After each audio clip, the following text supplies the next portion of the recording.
la voce dell'Utri e con Cosentino, con gli amici di Verdini e di Brancher, se ci fosse Gaetano Salvini, che a quel signore galantuomo di Giolitti lo insultava dicendo che aveva costituito il governo della malavita, che cosa scriverebbe Gaetano Salvini commentando le vicende che mattina, pomeriggio, sera e notte segnano la sorte di un gabinetto neogangster e chi vuole fare il governissimo con una coalizione neogangsteristica per il senso della realtà. Vedete, noi non abbiamo bisogno di pensare soltanto al tema di interrompere questa egemonia della destra, di destrutturarla.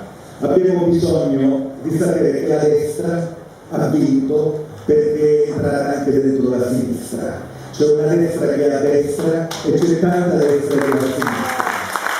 E abbiamo bisogno di sapere che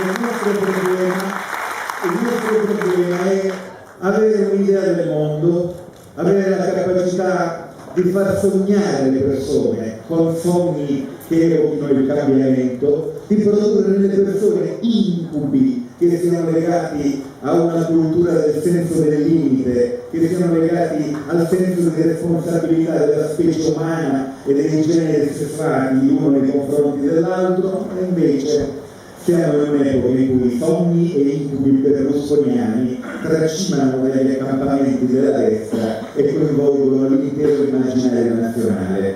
Qui ricomincia un lavoro molto complicato che per tutti noi, ciascuno nelle proprie tribù e nei propri territori, deve essere un problema generale.